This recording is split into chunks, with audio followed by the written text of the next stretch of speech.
when democracy is officially dead in a state of this largest democracy. They are forced to debate on Manipur today because President's rule has been imposed in the state of Manipur. Madam, Manipur के मुद्दे पर पिछले 22 महीनों में विपक्ष ने लगातार सवाल उठाए। कभी चर्चा ना होने पर हमने वॉकआउट किया तो कभी मकर द्वार पे धरना दिया, लेकिन हमें सबसे ज्यादा उम्मीद जिनसे थी हमारे आदरणीय प्रधानमंत्री जी, ना उनके मन में मणिपुर के लिए कोई जज्बा दिखा और ना ही उनके बातों में मणिपुर का कोई जिक्र उठा। 600 दिनों से ऊपर चल रही एथनिक वायलेंस मैडम, 240 से ऊपर मणिपुर के भाई और बहनों की मौत, 1500 से ज्यादा जख्मी लोग, more than 5,600 arms, 6.5 lakhs rounds of ammunition looted from police armories, करीबन 68,000 इंटरनल डिस्प्लेसमेंट, 13,000 से ज्यादा स्ट्रक्चरल डैमेज, कई लापता लोगों की डायरी, लगातार दहशत की खबरें। फिर भी सरकार ने अपनी चुप्पी मणिपुर पर नहीं तोड़ी। Madam, in the past 22 months, every individual has taken to the streets of Manipur protesting and demanding peace. The apex student body of the Northeast staged a protest against the Prime Minister and the Home Minister for their failure to handle the crisis. The Indigenous Tribal Leaders Forum, the Kuki Front, organized a mass rally alleging that the central agencies were cherry-picking in order to appease the majority community at the expense of the minorities. Madam, कल तक Meitei community के महिलाओं ने protest stage किया और home minister को अर्ज किया कि आप जाएं और मणिपुर में शांति लाएं। अध्यक्ष महोदय, कम्युनिटी चाहे कोई भी हो, मणिपुर के लोग हमारे अपने लोग हैं और हम आपसे बस यही कहना चाहते हैं कि whether you like this fact or not, Manipur इस देश का ही हिस्सा है। मैम, 550 से ज्यादा civil society organisations, retired bureaucrats, police officers, activists, lawyers, filmmakers, journalists, academics, writers, they had to unitedly issue a public statement urging the Honorable Prime Minister to speak out about the ongoing ethnic violence in Manipur, but there was pin-drop silence from the Prime Minister's end. और जब वो पहली बार बोले तो उन्होंने मणिपुर के अब के हालात के लिए कांग्रेस की तब की सरकार को कोसा, जबकि मणिपुर में डबल इंजन उन्हीं की चल रही थी। Sir, only a few empty words were spoken by the Prime Minister and not even a single substantial step was taken by the central government to handle the Manipur crisis. It was the widespread reporting of this shameful incident of public humiliation of two tribal women which led to the judicial intervention of the Supreme Court demanding accountability from the state government.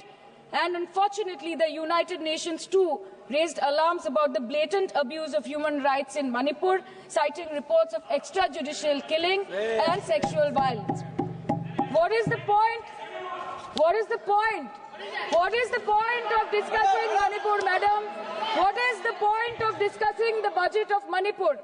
Manipur has experienced higher inflation rates every month since violence broke out in the state.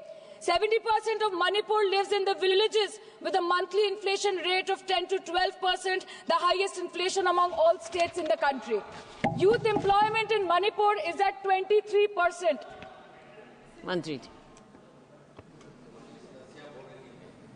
Manipur पर इसी सदन में बार बार बातें रखी गई, नहीं रखी गई, रखी स्पीच रखी गई, गलत बात है।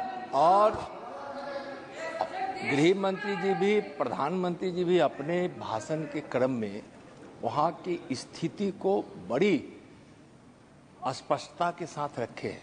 इस तरह के बयान करके, गुमराह करके, अराजक स्थिति पैदा करने के लिए जो मणिपुर शांति की ओर बिल्कुल बढ़ चुका है, उसके लिए महोदय सदन में इस तरह से क्यों बोला जा रहा है महोदय? Budget for healthcare slashed by 23% and 11.5%, and budget for education slashed by 17% and 5.6% in the past 2 years. Budget for nutrition has been cut by 25%. Social security spending for tribal communities have seen a massive cut of 47%. And price rise is bleeding every family dry, no matter what their ethnicity be. What has the Manipur budget demands of grant proposed for reducing inflation and ease supply chain for the network of the state? Approx 6,164 children between 6 months to 6 years, 2,638 adolescent girls, 232 pregnant women, 753 lactating mothers are currently living across 325 camps in Manipur. By April 2024, 554 babies were born in relief camps since the violence erupted, including 2 maternal deaths as per official data. Madam, media reports के अनुसार चुराचंदपुर के एक relief camp में 80 से ऊपर लोगों की मौत हो चुकी है, कभी ट्रॉमा तो कभी मैलन्यूट्रिशन तो कभी बीमारी से। एक 36 साल के नौजवान ने एक रिलीफ कैंप में अपनी खुद की जान ले ली। 665 days of continuous conflict assaulted the well-being of 30 lakh people of Manipur. Youth has no future. Women and children are cramped in the relief camps. Elderly says that they have no hope for the future. आज बंगाल में एक मच्छर भी मरता है तो BJP वाले वहां पे प्रेसिडेंट्स रूल बोल के चिल्लाते हैं, लेकिन जब तक आपके डबल इंजन राज्य में आपके ही मुख्यमंत्री ने इस्तीफा नहीं दिया, तब तक आपको ख्याल नहीं आया कि जिंदगी धूप तुम घना साया। Madam, my humble question is, if president's rule was the solution, why was it not imposed months ago, when people were continuously dying and houses were set ablaze? After allowing Manipur to burn for months, today you are here with a bouquet of rosy promises. Please remember, madam, please remember, madam, please remember कि फिर नहीं rule जो है 66, 67 and 68 president rule जिसकी ये बात कर रही हैं, वो आइडेंटिकल बिल है जो कि इस हाउस के पास है। प्रेसिडेंट रूल पर डिस्कशन होने वाला है, इसीलिए इनको फाइनेंस बिल पर केवल फाइनेंस की बात करनी है। नो प्रेसिडेंट रूल पर बात होनी है। वो बिल यहाँ है, वो बिल यहाँ है। Madam, after allowing Manipur to burn for months, today you are here offering bouquet of rosy promises. Please remember, फिर नहीं बसते वो दिल जो एक बार उजड़ जाते हैं गालिब, कब्र कितनी भी सजाओ कोई जिंदा नहीं होता। Please remember this. Madam, this was imposed not to restore peace, but to salvage the BJP's political reputation after months of inaction. This is the truth. This is the truth. प्रधानमंत्री जी ने 2022 जनवरी के बाद मणिपुर में अपने कदम नहीं रखे, लेकिन इस बीच 40 बार इंटरनेशनल और 244 बार डोमेस्टिक ट्रिप्स लगाए। Amit Shah ji, honourable home minister, सिर्फ 2 बार गए। माननीय प्रतिरक्षा मंत्री 1 बार गए। माननीय वित्त मंत्री और पार्टी प्रेसिडेंट तो गए ही नहीं। There's a saying called narrow fiddled while Rome burned, अर्थात आग लगी बस्ती में, साहब अपनी मस्ती में। मैडम, सिर्फ एक ही बात बोलनी है कि पापा दूसरे देश की वॉर रुकवा सकते हैं, but why was not a second given to comfort the people of Manipur? As per Madam, या सदन please don't take it personally, sir. पर खड़ा होकर बोलने का नहीं है, और उनको पता नहीं है कि जब गृह मंत्री जी वहां गए, वैसे क्षेत्रों में गए, प्रधानमंत्री जी के निर्देश का पालन करने के लिए गए, और ऐसे क्षेत्रों में जहां इन लोग कभी जाने का हिम्मत नहीं किया। और वही धरती गवाह है, जब वहां इन लोगों के राज्य में जब वहां हिंसा भड़की थी, 10,000 से ज्यादा लोग मारे गए थे। क्या यहाँ सदन को क्यों गुमराह किया जा रहा है? और बजट पर the Home Ministry, the Home Affairs was said that the ministry will talk to both the groups so as to bridge the ethnic divide at the earliest, पर उस ब्रिज का टेंडर अभी तक पास नहीं हुआ। The bridge has not yet been constructed.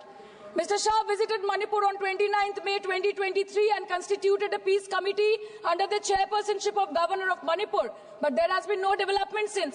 बाद में देखा गया that the governor को जबरदस्ती वहां से हटा दिया गया because she echoed the voice of the people of Manipur, saying that Manipur के लोग दुखी है, मणिपुर के लोग अपसेट है। उन्होंने सिर्फ मांगा था कि प्रधानमंत्री एक बार आए और उनसे मिले। इसमें इतनी गलत बात कुछ नहीं है madam. Is this the reason why the government always shies away from discussion and debate? The truth is, double engine ran over the people of Manipur. The double engine, your double engine, ran over the people of Manipur. And on the other hand, we have our leader, madam. जब कभी भी कहीं कोई दुर्घटना घटी, जब कहीं बस्ती में आग लगी, जब कहीं आंधी उठी, हमारी लीडर वहां खुद जाके खड़ी हो गई। और जहां खुद नहीं जा पाई वहां पे उन्होंने अपना डेलीगेशन भेजा, चाहे वो हथरस हो या लखीमपुर खीरी, चाहे वो सिंगू बॉर्डर हो या वायनाड या वो मणिपुर हो, हमेशा वो दूसरों की उम्मीदों पर खड़ी उतरी। इसलिए हम गर्व के साथ बोलते हैं, हम गर्व के साथ बोलते हैं, हम गर्व के साथ बोलते हैं कि ये बीजेपी समस्या है, ये बीजेपी समस्या है और दीदी समाधान है। बीजेपी कटी पतंग है, ममता दी पूरा आसमान है, ये बोलते हैं हम। और अंत में मैडम मैं बस इतना ही कहना चाहती हूँ कि आप मणिपुर का बजट बनाएं, सप्लीमेंट्री बजट बनाएं। इस देश में मंदिर बना रहे हैं, इस देश को मंदिर बनाए, इस देश को मंदिर बनाए। नए भारत में गवर्नमेंट है पर गवर्नेंस नहीं, बजट है पर बचत नहीं, खर्च है पर रोजगार नहीं, बाग है पर बहार नहीं। ऐसे भारत को हम जानते नहीं, ऐसे सरकार को हम पहचानते नहीं। आज माननीय प्रधानमंत्री जी मॉरिशस गए हैं, उनको हमारी तरफ से बड़ी शुभकामनाएं। एक तरफ मॉरिशस है, एक तरफ मणिपुर। मंत्री जी यस हाँ